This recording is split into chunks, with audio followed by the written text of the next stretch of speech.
Okay, well, thank you so very much, Veda. Thank you to everyone that's here. I've been here for the last couple hours since the conference started, and from the bottom of my heart, this has been a very, very beautiful conference. And whether it's Kalani or whether it's Veda or John, they're all like family to me. And basically, if it's all right, I will introduce myself and then essentially jump right into what I want to present, because what I've done here attempts to incorporate not just Veda's work, but even John's work, and I'm certain perhaps the work that all of you are doing as well. So there is a bit of a thunderstorm where I am, so forgive me if you hear a lot of wind in the background, but I'll do the best that I can. So before we dive into it, my name is David Rossi.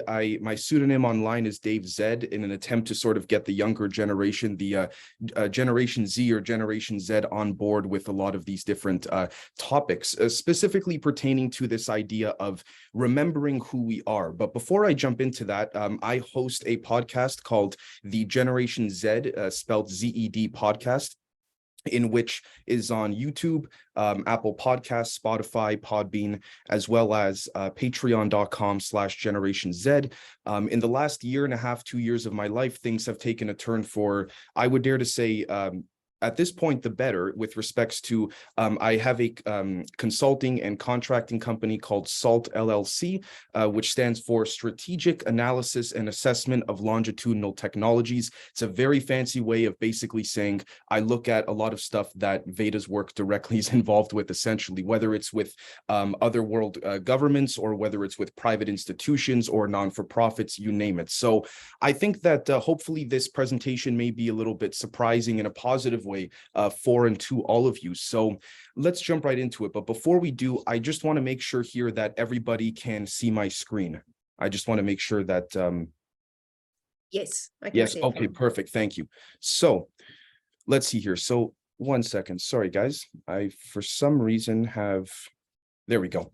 All right, so everyone here is very familiar with the traditional, flying disc type of situation and all of that, but I would very respectfully advise all of you, including myself as well, to sort of throw that out of the window for a moment. I would dare to say that what we're looking at here, in which I will then bring full circle to Veda and John's incredible work, is when one is assembling, if this type of craft or, anti-gravity, free energy craft is able to be assembled, we are essentially creating a nuts and bolts version of what we already are organically. And I will explain that as we go forward. Now, before I do, I would very respectfully advise to not necessarily try and understand what I'm going to present or say, so much as try and feel it. I believe this is what we call intuition, spirituality, intent is something that is perhaps deliberately and unfortunately missing from our school systems on a global scale.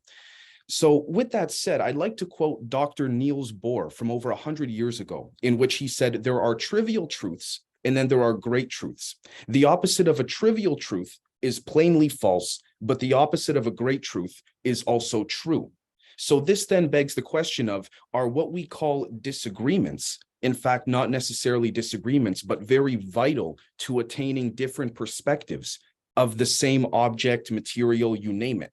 Which again brings us to the concept of reality is only as real as the individual seeing and or experiencing it. And such disagreements could in fact be turned around into benevolent, positive improvements, whether it's a conversation about something or a science project or whatever it is.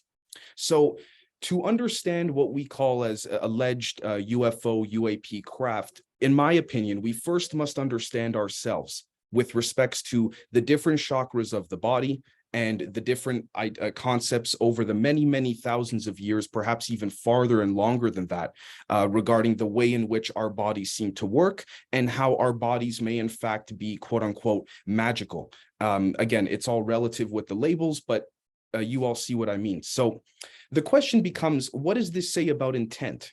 What if we think for a moment that everything around us in what we call empty space is in fact behaving exactly like water except it is comprised of, say, electricity and magnetism, in which we simply cannot observe nor experience. So an example I would give is, for those that are really into food, a very basic example is, imagine you order a beautiful pizza, there's 12 slices on the pizza, but when you order the pizza, you only see one slice. The other 11 slices are not observable, let alone eatable.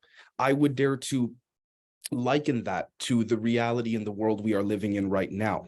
So it's not that things are not there so much as it is just that we are not seeing or experiencing this. Now, if we are anywhere from 55 to 70% water, in this case here, this Google result says 60%, the question becomes, what does this say about intent in general? Well, whether it's John's work, whether it's VEDA'S work, we see here that according to Mr. The one and only Emoto, when water is focused towards someone who has intent and positive thoughts that is then transmitted via and through that intent, there is in fact a crystalline structure that occurs, in which is also hexagonal in shape, and I believe also speaks to the underlying geometry of the reality we are within ultimately, or living within. Now, when there are negative thoughts or there is more chaos or something like this, the water seems to be far more sporadic, reminiscent of one's thoughts and intent, of course, right? Now, we then must ask ourselves, if our thoughts and intent are controlling and curating, matter, and in this particular case, water, what does that say about our DNA? Is there a correlation? And so I would dare to say very strongly from a data-driven perspective, that there is. And not only is there a correlation to water, but there's also a correlation to USOs, unidentified submerged objects in the water, as well as unidentified aerial craft or phenomenon in the sky. Now, the question becomes, why are people seeing more craft these days? And not just craft, might I add as well, people are having experiences in which they're seeing colorful beings with the corner of their eye. They're seeing what's very beautiful creatures in water, but then their friends or partners will not see them whatsoever. And why is it that we seem to exhibit or witness this far more often in this point in time as opposed to before? And granted, some of it could be due to just some people, quote unquote, waking up spiritually, but that's all fine and dandy. But what does that really mean from a scientific perspective? Well, a lot of people say, for example, that one is waking up. We are in the age of Aquarius. Well, imagine for a moment, I call this the winter blanket example. You're sleeping in an apartment, say in New York City, and it's freezing cold. And you are essentially sleeping with only one blanket on you, and the window is open, and it's the smack dab of the middle of the night. And you begin to feel the cold air come through the window. And because it's freezing outside, with only one blanket on top of you, you are going to feel that cold air far more than if you had, say, 4 or 5 layers of blankets on top of you. I would liken the age of Aquarius to the blankets on the bed in which you are underneath, except on a frequency level with respects to things like sound, light, radio frequencies, and of course, water as well. Is it quite possible that what we've seen in the last handful of years with regards to people being able to modify water specifically with less focus than they would have had to have used 10, 20 years prior, potentially be due to this sort of lightening of this sort of densification and frequency?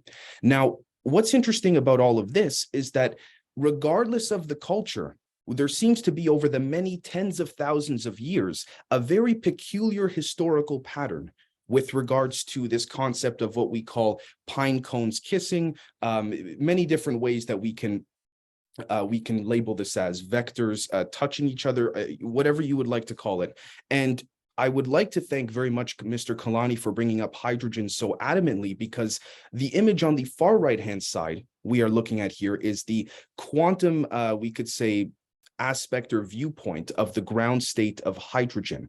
And quantum is just a very fancy way for saying that the smallest known possible, we could say, properties, whether electromagnetically or with particles, or with what's called quantum chromodynamics, which is a super fancy way of saying colors. So we also see the center picture as well is from ancient, the Knights of Templars from ancient Egypt during the, I believe, 1300s. The bottom picture is from ancient Mesopotamia, and the far left image is one of a United States government patent on producing this type of energy, in which seems to be all around us that we just simply cannot observe, absorb, or use. But it seems as though VEDA'S method, John's method, and many others in the call, I'm sure, enables this type of energy. And that's one of the things that, in fact, attracted me very much to VEDA'S work. Now, it's very possible that this effect can enable, quote unquote, magical forms of what we call both transferring information, what we call telepathically, just by thinking, whether it's via that of the brain or more so that of the heart and emotion. And these energies, dare I say, at least my work has found, in collaboration with others, tend to travel at literally the speed of light.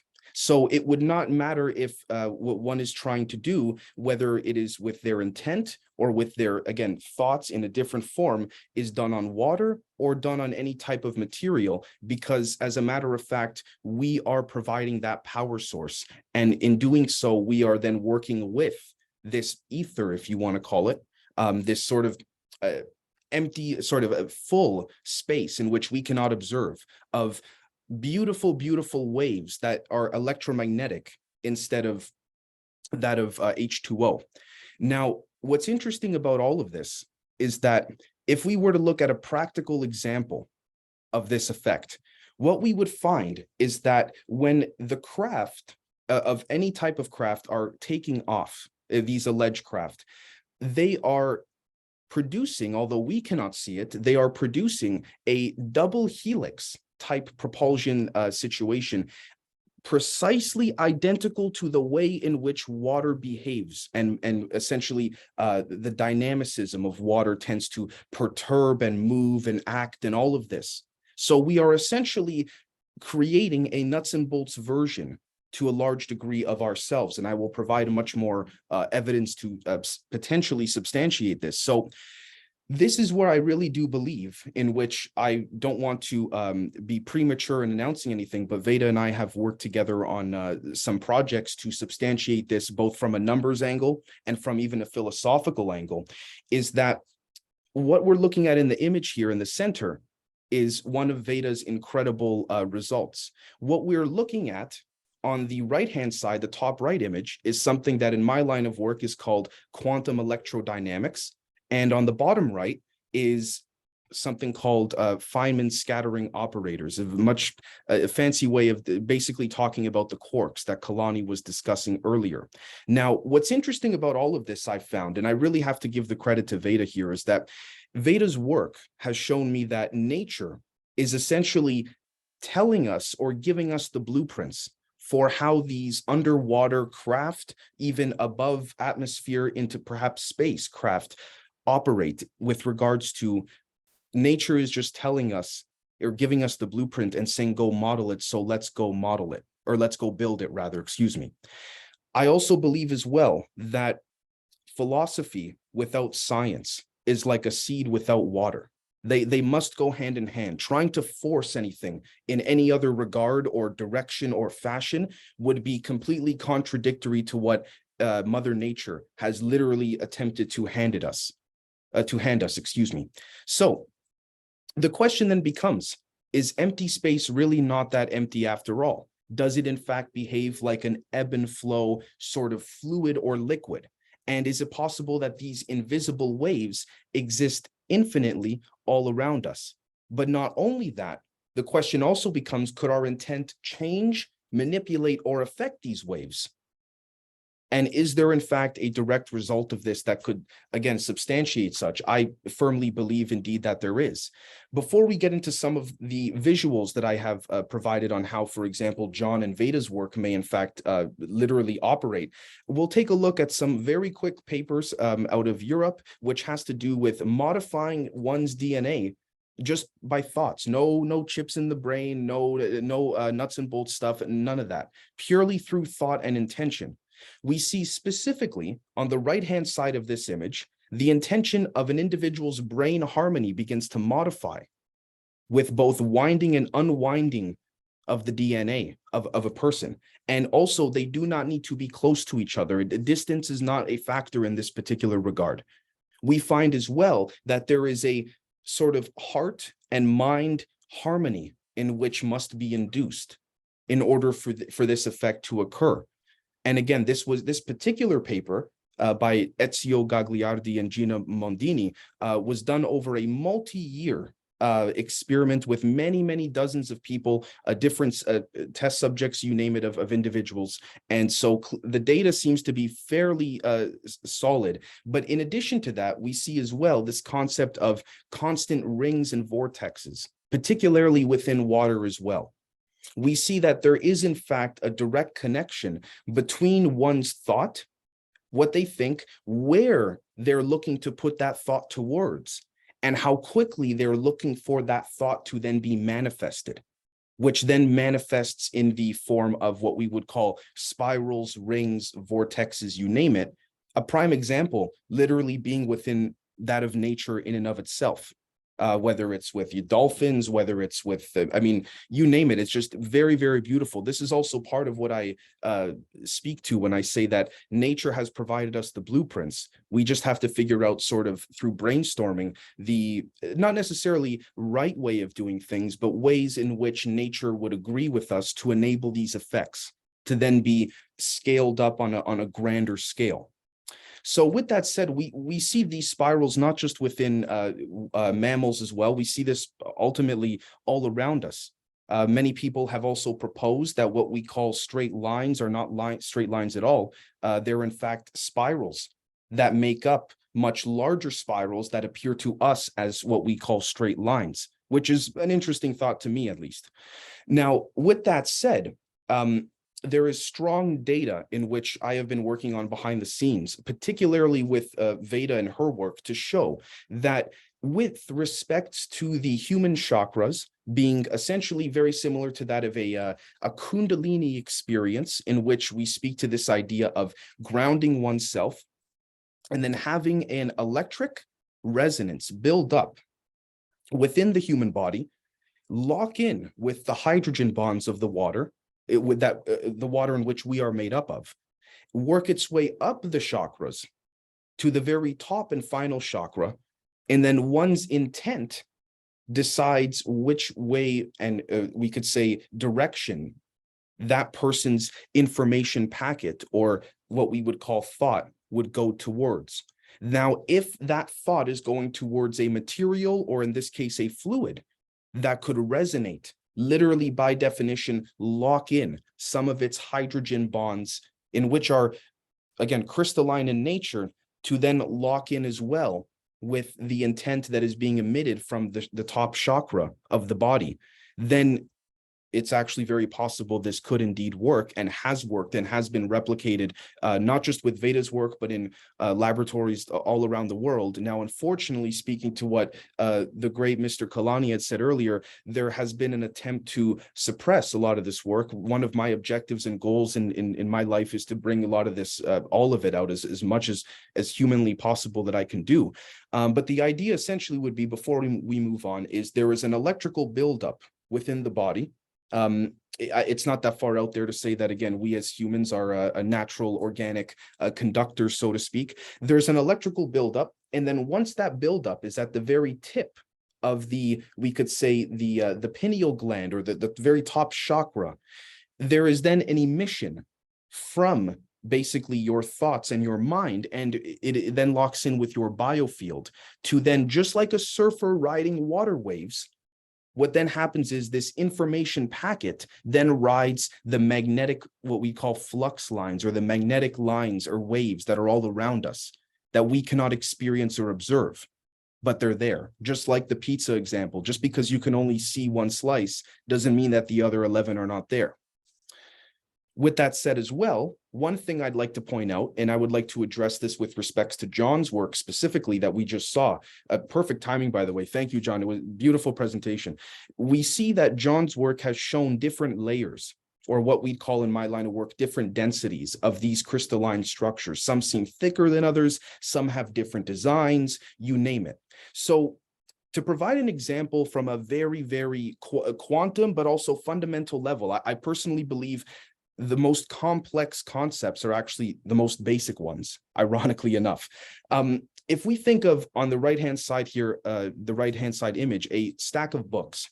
Imagine the very top book is the book in which we are experiencing. Book number 10. Let's say, imagine there are 10 books only, even though arguably there would be an infinite amount. Essentially, we are experiencing and living on book 10.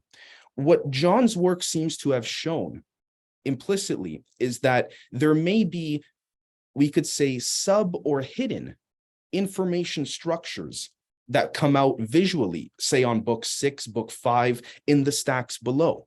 One's intent seems to enable a situation where, say, book number 5 can jump all the way up to the very top of book number 10. And book number 10 is, again, the surface level experience and reality in which we are in. This is, I would like to say very respectfully that there is very strong physics, chemistry, optics, algebra, biophysics data behind this. I'm just trying to provide the most fundamental example I can give in the most fun way so as to not bore everybody here. So please forgive me. But that would be, this stacking books example would also be the exact same concept and or idea, not just within one particular scenario, but even in general, with one's thoughts and interacting with others as well. So, oh, 1 second here.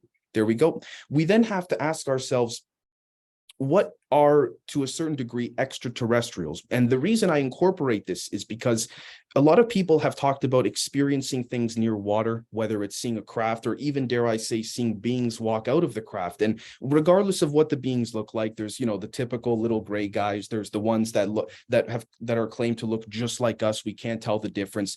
I will even go as far as to say that I have done consulting for various governments where truthfully, I've been sitting at the table with them in a private, very private, restricted setting where very serious Navy soldiers are talking about interactions with mermaids. And I say that not negatively, purely positively. We have to ask ourselves, what are they, so to speak? Is it possible some may be our ancestors who perhaps branched off on their own and went to literally go hide in various, we could say, aquatic areas of the planet, but never really left, but have returned to the surface, and we perhaps label them or view them as extraterrestrial? I would dare to say there's far more going on in the ocean than in the skies. I could be wrong, but that's just my personal perspective. And some of these beings may in fact want to help us remember who we are. And I think that for those that plan to watch this as a recording after, I think Kalani did a much better job than I could ever do in describing the potential concept of how we must remember, or can try and remember, who we are, particularly his example with the grandmother at the dinner table. I think that was beautiful. So with that said, I'll get a little bit nerdy with the science here, but we have in science, we have a strong force, a weak force, an electromagnetic force, and gravity. One of the biggest problems has been, if we can unite all of this, we can then understand what we call life is made up of. I believe that there is a fifth force. Not only do I believe there is a fifth force, but I have very strong evidence, both not just anecdotal, also practical evidence to substantiate such. But I also believe, of most importance, that VEDA'S method enables this fifth force. And I don't say that because I'm, VEDA'S hosting and I'm on her fantastic conference call and all of that. I say that because there is pure, raw, not just numerical, but philosophical, metaphysical, optical, chemical, even ceramic, in terms of ceramic and electrical engineering, not just evidence, but solidified data, which has yet to see the light of day, which could in fact corroborate a lot of these effects. So one other thing I'd like to mention as well is that we see here the human biofield, in which would be, we would all have currently, as all of you on the call would have right now. Just because we cannot see it or experience it doesn't mean that it's not there. Now, if I may, I would like to take the right-hand picture and then, for a quick little visual exercise, overlap it with the left-hand picture of the human biofields. If you overlap the two, you would then have a sort of Venn diagram looking visual. But then if we were to put more humans with biofields in a visual image sense atop one another, you would, and traced with a pen or a pencil or you name it, an outline of the intersections of the biofields, you would have the vortex double helix that is exhibited not only in our DNA, not only in the same method that is used with respects to VEDA'S methodology, as well as John's as well, but you would practically have what nature seems to be showing and demonstrating towards us as the, I don't want to say the key or answer, but certainly a closer element to what truly is, rather than what isn't, let's just say. Not only that, but we find this all across nature as well. We find these rings, these sort of vortex rings, these sort of conical structures, these double helix spirals occurring in the flight paths of pigeons and with fish, or even with our own thoughts. We see this also within ancient cultures all across the world as well. I don't think this is a coincidence whatsoever. I also do not think it is a coincidence that the human biofield is very, very similar, if not identical, if not perhaps even more quote unquote perfect than that of what a toroid field or a geometric field in which a UFO, whether in water or in the sky, tends to create in and of itself energetically. So one last example I would like to give are, again, some photos of craft that seem to be disseminating or doing something in which still continue to have a spiral vortex-like structure, just like tornadoes, hurricanes, you name it, almost as if nature itself is modeling off of us and trying to tell us what the blueprints are so that we can remember. So with that said, these are also some papers as well. If I may give a very friendly reminder to the audience, patreon.com/Generation Z, spelled Z-E-D at the end, no spaces, no capitals. We do multiple times per week group calls. We do open discussions. We do members only episodes similar to this, but in much more detail for those that are interested, whether it's in philosophy, science, esotericism, you name it. That's essentially what we do, and on the show side. And I would like to thank every single one of you, of course, VEDA as well, for allowing me this fantastic and very gracious opportunity to present this today. And I really do think that our work interconnects very, very strongly. So thank you so very much, everybody.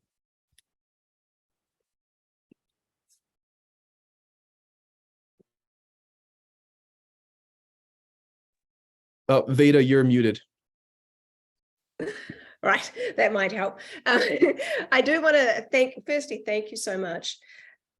I want to ask you a few questions because you said you wouldn't mind if I just put you on the spot, so I'm going to just do that.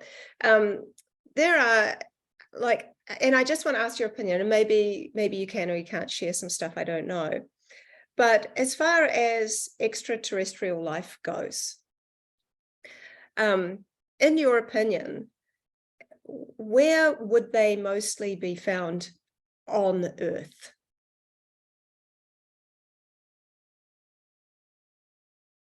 Sorry, I was muted there. I would say in the water, most likely. In terms of if there was a plethora of whether one group or multiple, the data, whether from military or otherwise, suggests there's far more going on in the water than in the skies. And in your opinion, I know you're not necessarily able to, I mean, we none of us may be able to answer this, but in your opinion, I mean, there is such a plethora of what people, suggest out there, and photos, we don't know if they're real or not real, and there's so much going on, and there's so much going on in the world right now, especially lately.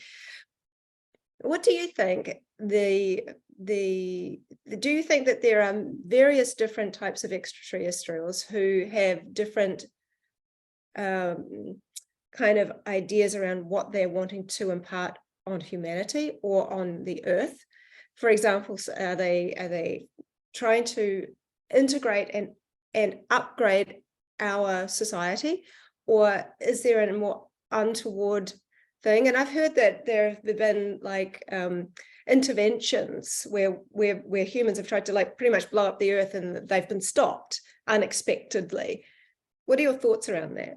Sure. Well, first, let me just say that it is of my opinion that whether in the laboratory during experiments or traveling for consulting and all of this, the more I learn, the more I realize I don't know anything, first and foremost, just to say, but that to me, that speaks to philosophically the joys in the journey. So as of right now, as of the time we're doing this call, there seems to have been a more, in all truthfulness, a more unbecoming species in the last handful of decades that had attempted to perhaps coerce in various regards various aspects of our society. But in the last handful of years, there seems to have been a far more positive attempt at trying, some of these groups trying to interact with us. And I will be the first to say that I'm not asking anyone here to believe me. I'm simply asking everyone here to just be open to what I'm saying.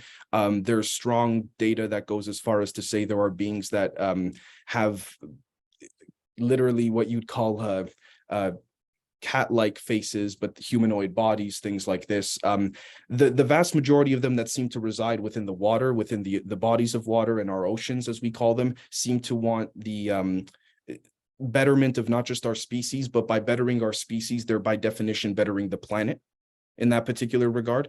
But there's also seems to be many different, you could say, both physical and non-physical intents from these beings as well. There are ones that also allegedly have positive intentions with us or for us that literally you would not be able to tell the difference, would allegedly look just like us. Perhaps a little bit taller. They, their eyes would light up in darker rooms. So, little things would pop out like that, but nothing that would make one say, oh, this person is very different from my structure, so to speak, or anything like that. But I think ultimately there is a very strong presence in the water, very strong, within the oceans and in within also multiple areas of the ocean. And it is of my personal humble opinion, although I could be wrong, that NOAA is the agency, NOAA, they're very familiar and aware of this. So that's just my take. I could be wrong,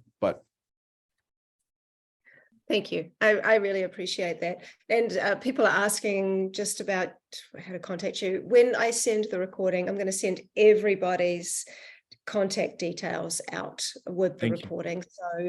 So don't worry. So like, I love that you're able to share the science with this, because these are topics that a lot of people will just go, especially even my work. I love that there's so many people excited about my work, and I'm so grateful to everybody for taking it seriously and trying it themselves, which I think is essentially just so important. But with John's work, and in my words, which are really simple, but I see there is this kind of relationship where it's almost like his imprint is being imprinted and shared with the egg albumin, which seems really quite remarkable in a biological substance that we only ever see 6 patterns in when they have healthy eggs. So what you're really saying is that because of his relationship, his electromagnetic field, and this information is being shared, but what we're seeing is a response rather than reaction. right. So this is the interesting part with this work that I'm doing. In the very beginning, I would have said, I'm seeing the water react. But after nearly 10 years of doing this work, and all the amazing things I've seen, I would say that I'm seeing a response. And there's a really big difference between those two words. Can I, Veda, if I may, could I jump in very quickly with regards to the resonance angle of things? And I want to mention this applies to even when people are having a conversation and you think, wow, I really vibe or resonate with this person, or we're on the same wavelength, or whatever you like to call it. I would, one example I probably should have given during the presentation was, imagine all of us here, actually, let's stick with 3 of us just for the sake of simplicity, were to stand in a triangular formation, essentially, and take elastic rubber bands, very large ones, and wrap them around our ankles. But my ankle would then, it would be wrapped around from my ankle to the other person's, and then to the third, and then back to mine. And then we all started scraping our feet on the carpet very quickly, and there was a doorknob in between all 3 of us, and we started touching the doorknob. So our feet created static electricity to spark the doorknob. That's basically what is occurring within the body and then transformed into what we call intent, that then, like a surfer riding waves on water, rides the waves of what we call empty space towards where you want it to go towards and to effectuate, if that makes sense. I think that's amazing. No, I would, we have a couple of minutes. Is there anyone that would like to ask Dave a question while we have just that couple more minutes before I get Gwen to speak? Okay, you can just one person unmute yourself then and ask the question. That's fine. Hi, I just wanted to ask a question to Dave about what are your thoughts in the Arctic of aliens being there, because there's been lots of information and as well as military information about things in the Arctic underground. Thank you. Oh, thank you so much, Jane. I appreciate it. I would say I'm of the belief that, first, let me just say that what we call quantum physics, or basically science fact, is outstripping science fiction very rapidly.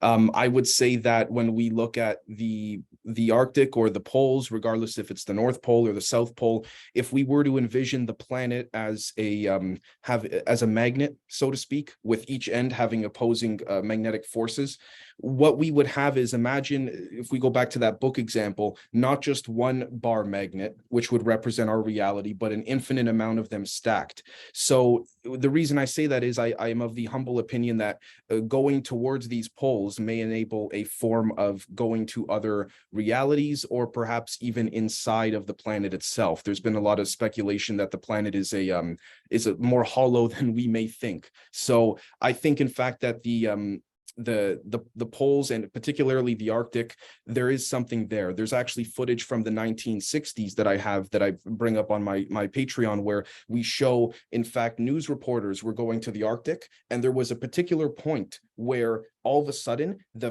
snow and all the freezing, all of that stuff just stopped, and it became warm like the Amazon jungle. And they have footage of it as well. Now, it's not popular footage. It's not something you will ever see, I think, on National Geographic or the History Channel, but it's out there.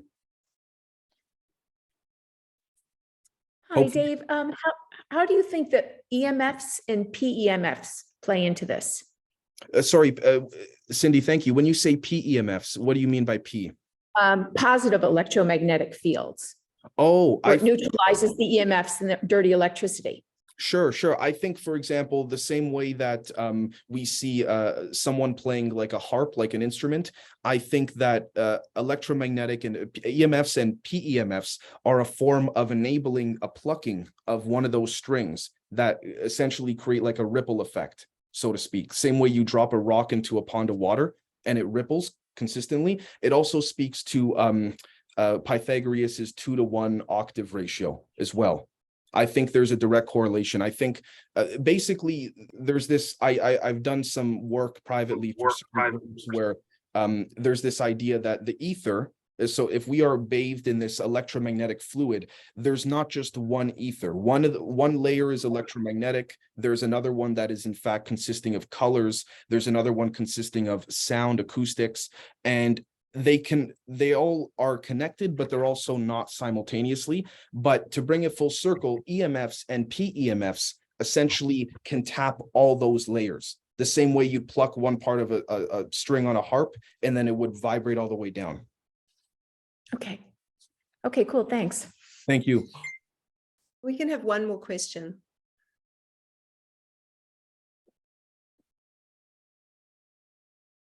If you'd like to ask Dave a question, you can just unmute yourself. I think Fawn wanted to jump in. Fawn, do you want to just unmute yourself? Yes, hi, can you hear me? Yes.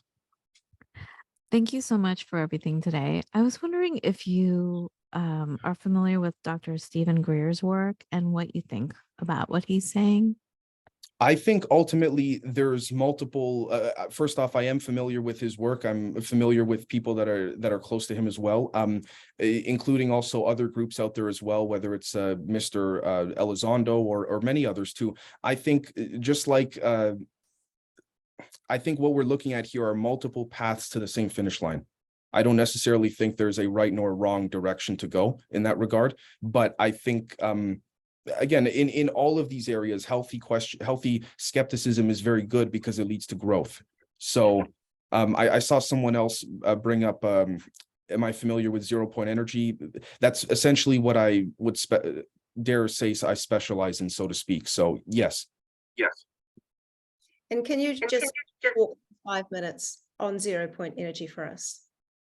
Sure. 0-point energy is essentially this idea or concept that the energy in which is all around us and what we have called empty space is not empty at all. As a matter of fact, what we call empty space is more quote unquote real than anything physical around us, if that makes any sense. And what I mean by that is essentially, if we go back to the concept of the pine cones kissing, or the we could say the pyramids and with the tips of the pyramids touching or something like this, what we're seeing essentially is a form of explosion in a positive manner via implosion, and it is constantly self-reliant, so to speak. And basically it is attained by bringing both the electric, magnetic, temperature, pressure, and density thresholds to a zero state or 0 point in that regard. This energy could in fact be used for propulsion. It could be used for medical healing. It could be used for communication, literally, because this energy, like a surfer, rides the waves of the ether of the 0 point. They literally move at light speed. So it could literally revolutionize everything as we know it, essentially. You sent me a picture. I'm going to try and find it. Something you sketched, which was showing something about the curve. I'm just trying to bring it up. Do you remember? Essentially, yes. The top head, the bird's eye view of one's human, if you remove the top part of the human skull and you were to look at the pineal gland from above, that is essentially the way in which an electron also spins. But in school, we're only taught that the electron spins one way. There's also an anti-direction. Now, if we were to draw that out and expand it and then connect the overall curvature, what you'd also be drawing is not only looking at a human head from above, you'd also be drawing the planet and as well. So it's interesting. Wow, that's really powerful stuff. Now, do we have one more question we can take, and then we're going to move on? These are all, for those asking, these are all videos and things that I do on the Patreon that I sent to VEDA as sort of a preview some time ago. Thank you. Thank you, Dave. Hey, Dave, I have a question. Yes, sir. When you speak of the energy that we're surrounded in, that's constantly around us, you know, having practiced Qigong, you know, I can go into Qigong and feel an energy, feel a pressure, Yep. You know, that I'm moving, I'm working with. Is that an example of 0-point energy, or what type of energy would you call that Qi force? I would say that is an example of interacting with that energy. Yes, very much so. As a matter of fact, I would say that, to your point, sir, even when I'm doing white paper reports or very technical and dense, algebraically dense equations, I don't actually use my brain, I use my heart, if that makes sense. I feel it more than I try and logically understand it. So it helps me then visualize it. They honestly, they appear as blue visuals in my head. So basically, I don't think, again, going back to the second slide about there being multiple truths, I think what you're doing there, sir, is directly interacting with that. Yes. Thank you, Dave. Thank you. All right. Dave, I'm so grateful to you. You've been just incredible. And I can see through all the comments, people have really appreciated you bringing forth this wealth of information. Sometimes Dave and I talk and he has to really break it down for me because I think if you can share and talk to a 10-year-old child about what you're doing, then you really, really can understand it.